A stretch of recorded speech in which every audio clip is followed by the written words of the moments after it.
Hello friends, welcome to my channel learn with Rajni. आज हम शब्द रूप के बारे में बात करेंगे।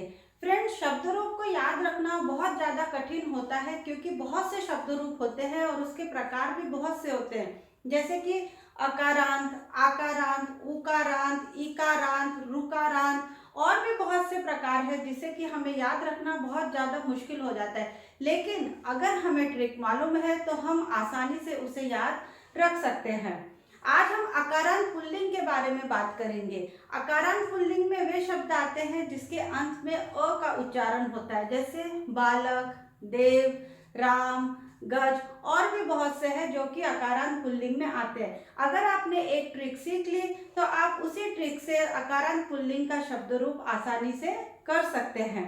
देखिए ट्रिक क्या है, सिर्फ आपको इसे याद रखना है। अगर आपने ये याद कर लिया तो आप इसकी मदद से अकारांत पुल्लिंग की शब्द रूप आसानी से कर सकते हैं। अब आपको लग रहा होगा कि ये क्या है, इसे हम कैसे याद रखेंगे। इसे याद रखना भी कोई मुश्किल बात नहीं है। देखिए मैं आपको बालक शब्द रूप करके दिखाती हूँ जिससे आपको समझ में आ जाएगा कि इस ट्रिक का यूज हमें कैसे करना है।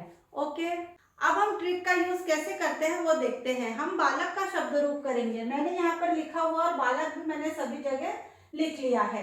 हमें शब्द रूप लिखते समय एक वचन, द्विवचन, बहुवचन में लिखना होता है और विभक्ति में प्रथमा, द्वितीया, तृतीया, चतुर्थी, पंचमी, षष्ठी, सप्तमी और संबोधन।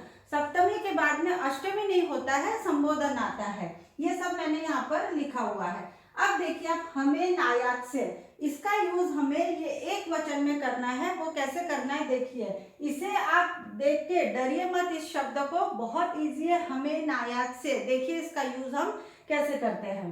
देखिए ह है तो यहाँ पर क्या होगा, विसर्ग लग जाएगा सिर्फ, बालकह। देखिए ह की ह है ना, हम क्या करेंगे, इसे तोड़ लेंगे, हमें नायात स को तोड़ लेंगे। ह है तो यहाँ पर विसर्ग लग गया। फिर देखिए म है तो यहाँ क्या होगा, बालक के बाद म लग जाएगा और हलंत आ जाएगा, बालकम।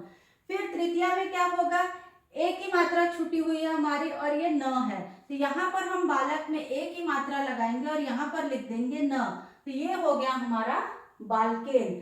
फिर देखिए आप यहाँ पर आ की मात्रा छूटी और फिर य है, तो यहाँ क्या होगा, हमारा बालक के बाद बालकाय, आ की मात्रा और य लग जाएगा।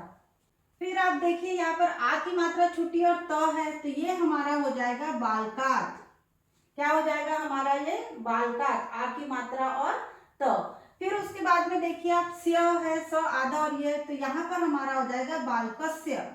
क्या हो जाएगा, बालकस्य। अब सिर्फ हमारी एक ही मात्रा छूटी है तो यहाँ पर हम बालक में एक ही मात्रा लगा देंगे, बालके। क्या हो जाएगा, ये बालके।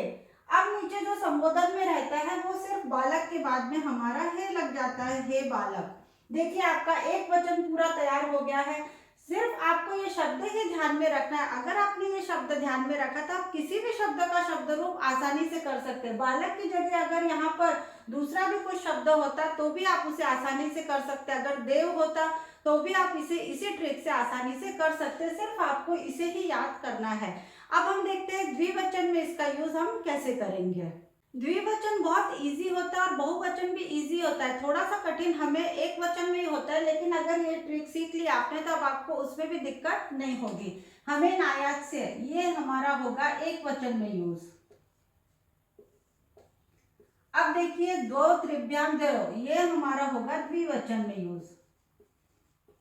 द्विवचन के लिए तो अगर आपने इसे याद भी नहीं रखा तो भी आप आसानी से कर सकते हैं। देखिए द्वौ, द्वौ मीन्स, द्व मीन्स संस्कृत में होता है दो, तो हमें क्या करना है, जो औ की मात्रा है वो दो जगह लगानी है, बालकौ और इधर भी लगानी है बालकौ। दो जगह हमारा प्रथमा और द्वितीय सेम ही है, बालको बालको। फिर है त्रिभ्याम। त्रि का मतलब होता है तीन, तो इसका मतलब क्या हुआ कि हमें जो भ्याम है वो तीन जगह लगाना है, बालकाभ्याम, बालकाभ्याम। मैंने इसका पूरा क्लियर पिक्चर एक वीडियो के एंड में दिया हुआ है, आप बाद में भी उसे नोट डाउन कर सकते हैं। अभी आप इसे अच्छे से समझ लीजिए, बालकाभ्याम।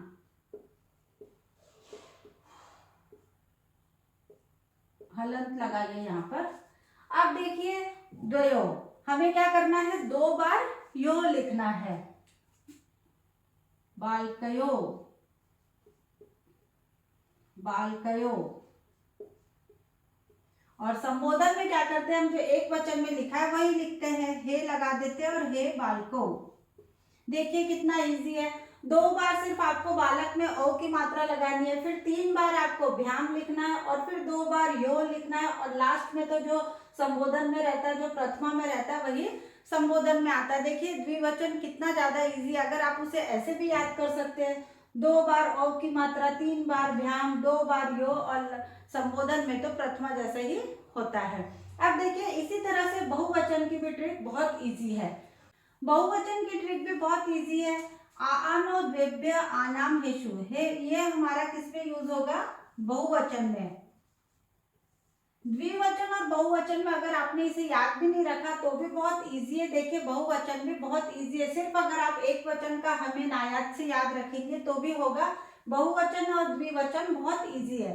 देखिए आनो, तो हम यहाँ पर क्या करेंगे, बालकाः, आ है ना तो बालकाः करेंगे और विसर्ग लगा देंगे। अब क्या है आ, तो यहाँ पर आ की मात्रा लग जाएगी और न है तो यहाँ पर हम न लिख लेंगे, बालकान। देखिए बालकान हो गया, ठीक है।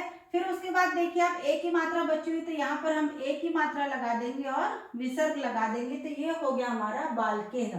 अब है द्वेभ्यः, यानी हमें 2 बार भ्य लिखना है और ए की मात्रा इसलिए बालकेभ्यः,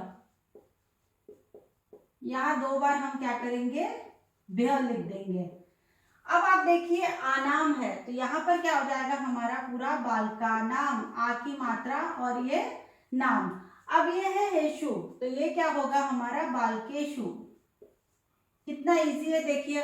और यहाँ संबोधन में तो हे लगा देंगे हम और बालका है तो यहाँ पर बालका हो जाएगा। देखिए कितना इजी है।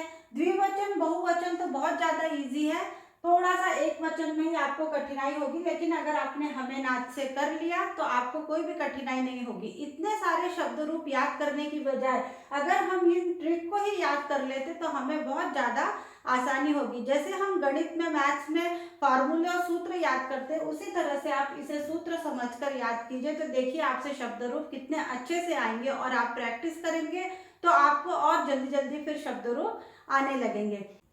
इसी तरह से आप अकारांत पुल्लिंग के शब्द का शब्द रूप कर सकते हैं। जैसे अगर आपको देव का दिया हुआ है तो आप बालक की जगह देव लिखिए और बाकी सारा तो हमें सेम ऐसा ही करना है, बस आप इसे याद कर लीजिए। कहीं कहीं पर क्या होता है, न की जगह न का यूज होता है और स की जगह श का यूज होता है। जैसा अगले वीडियो में हम अकारांत स्त्रीलिंग के बारे में देखेंगे। अभी आप अकारांत पुल्लिंग के शब्द लीजिए, अगर आपने 2-3 भी शब्द का शब्द रूप कर लिया तो भी आपको अकारांत पुल्लिंग का किसी भी शब्द का शब्द रूप आसानी से आ जाएगा। सिर्फ आप इसे सूत्र समझकर, फॉर्मूला समझकर याद कर लीजिए। और अगर वीडियो पसंद आया है तो इसे लाइक शेयर जरूर कीजिए और मेरे चैनल लर्न विथ रजनी को सब्सक्राइब भी कीजिए। मैंने अपने चैनल पर वैदिक मैथ्स के भी वीडियो पोस्ट किया है। मिलते हैं फिर अगले वीडियो में। Thank you.